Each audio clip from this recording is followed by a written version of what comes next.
The Ferrari 296 GTB was introduced as the future Ferrari, a bold step into a new era where performance and technology would combine in ways never seen before.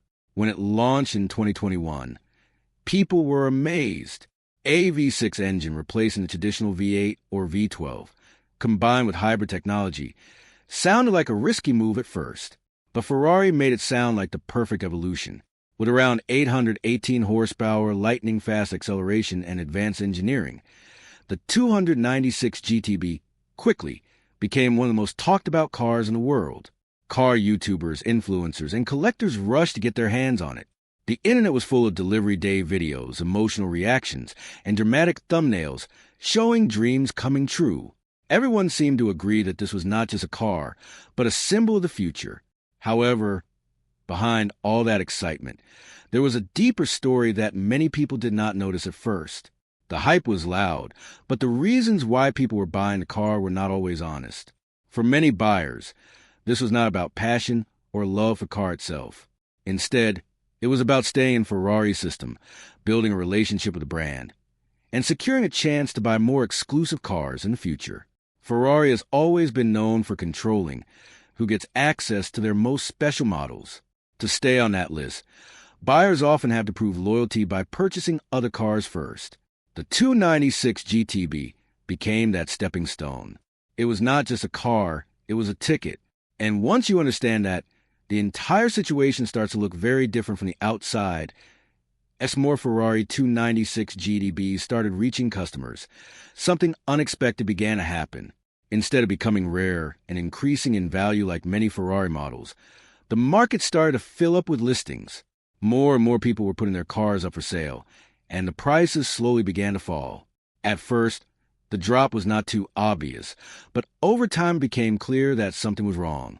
In some places, prices dropped by over 30% from the original cost. This was unusual for Ferrari, especially one that was supposed to be so important for the brand's future. The reason behind this was simple but uncomfortable. Many of the buyers did not truly want the car.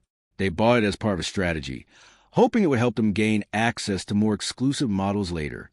But when the market became crowded and the demand did not match the supply, people started to exit quickly. YouTubers who once celebrated their purchase began to quietly sell their cars. The excitement disappeared, replaced by concern about financial loss. For some creators, this was not just about losing money. It was about realizing that the system they trusted did not work the way they expected. The 296 GTB, which was once seen as a safe choice, suddenly looked like a risky investment. And as more people tried to sell at the same time, the situation only got worse. The feeling of exclusivity disappeared, and with it, the emotional value that Ferrari cars are known for. One of the most important moments in this story came when Matt Armstrong decided to rebuild a crashed Ferrari 296 GTB. He is known for taking damaged supercars and bringing them back to life, showing every step of the process to his audience. This time, however, things did not go as expected. The physical repair of the car was not the biggest challenge. The real problem came from the software. Even after fixing the mechanical parts and using genuine components, the car still would not function properly because of a system fault. This was not a broken part that could be replaced easily. It was a digital issue that required access to Ferrari's official systems. Without that access, the car could not be fully restored. This situation showed something new and concerning about modern supercars. They are no longer just machines made of metal and parts. They are controlled by software, and that software is often locked behind manufacturer systems. In this case, it meant that even though the car was physically repaired, it could not be used like a normal car. It became clear that ownership was not as simple as it used to be. The idea that you can buy something and fully control, it started to feel less real. Instead, it seemed like the manufacturer still had a level of control even after the sale was complete. This raised serious questions about what it truly means to own a modern supercar. To understand why this matters, it helps to compare the 296 GTB with older Ferrari models. Cars like the 458 or the F8 are still highly respected and in many cases holding their value. These cars represent the end of an era. They have traditional engines, simpler systems, and a strong emotional connection with drivers. When people talk about these cars, They often mention how they feel, how they sound, and how they make them happy. The 296 GTB, on the other hand, feels different. It is faster, more advanced, and technically better in many ways, but it does not create the same emotional response. For many buyers, it feels like a transition product, a car that exists between the past and the future. And when markets become uncertain, people tend to avoid these kinds of products. They prefer something with a clear identity and lasting value. This is why the 296 GTB struggled in the used market. It was not just about the price. It was about how people felt about the car. Without strong emotional support, even the best engineering cannot hold value on its own. This shows that in the world of supercars, numbers and performance are not everything. Emotion, history, and identity still play a huge role in how a car is perceived. Another important part of this story is how modern car ownership is changing. In the past, if something went wrong with your car, you could take it to a mechanic, fix the problem, and move on. Today, things are more complicated. Cars are now filled with sensors, computers, and software systems that control almost every function. While this makes them more advanced, it also creates new problems. If something goes wrong with the software, fixing it may require special tools and permissions that only the manufacturer can provide. This creates a situation where owners are dependent on the brand even after buying the car. In the case of the 296 GTB, this dependency became very clear. A fully repaired car could still be unusable without approval from Ferrari system. This is a big change from the idea of ownership that people are used to. It raises concerns not just for Ferrari owners, but for anyone buying a modern vehicle. As technology continues to grow, this issue may become more common. People may find themselves owning expensive machines that they cannot fully control. This is why the topic of right to repair is becoming more important. It is not just about saving money. It is about maintaining control over something you paid for. In the end, the story of the Ferrari 296 GTB is not just about one car. It is about a larger shift happening in the automotive world. The car itself is impressive, powerful, and well-designed. There's no doubt about that. But the situation around it reveals something deeper. It shows how marketing, brand strategy, and technology can shape the way people buy and experience cars. Many buyers entered the situation thinking they were making a smart move. They believed they were securing their place in Ferrari's world while enjoying a great car at the same time.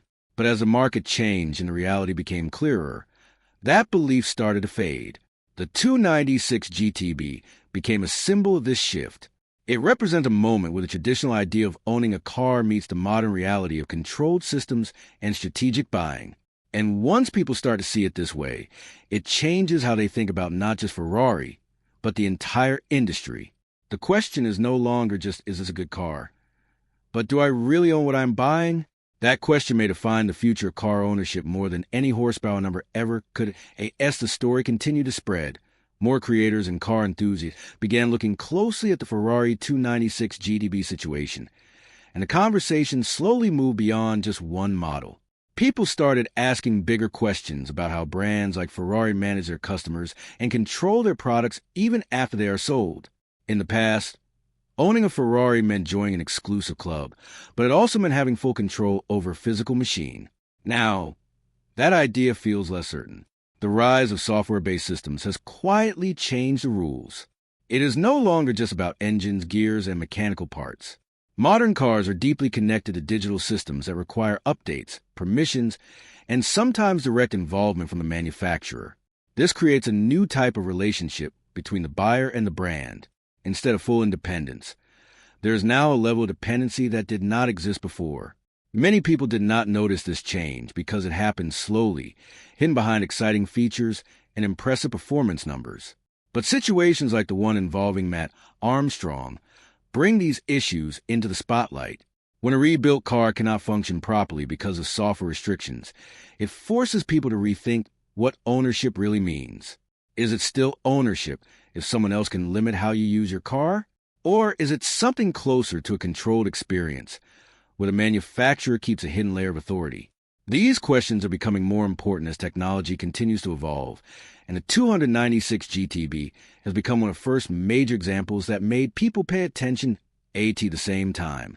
The behavior of buyers and influencers played a major role in shaping how the situation developed. Many YouTubers who purchased a 296 GTB did so not only for personal enjoyment, but also for content creation. In today's digital world, cars are more than just machines. They are tools for building an audience and generating income. A new Ferrari can bring millions of views, attract sponsorships, and boost a creator's online presence. Because of this, the decision to buy a car is often influenced by business strategy rather than pure passion. This explains why so many creators rush to buy the 296 GTB at launch. It was not just about owning the latest Ferrari. It was about staying relevant and competitive in a fast-moving content space. However, when the market started to shift and prices began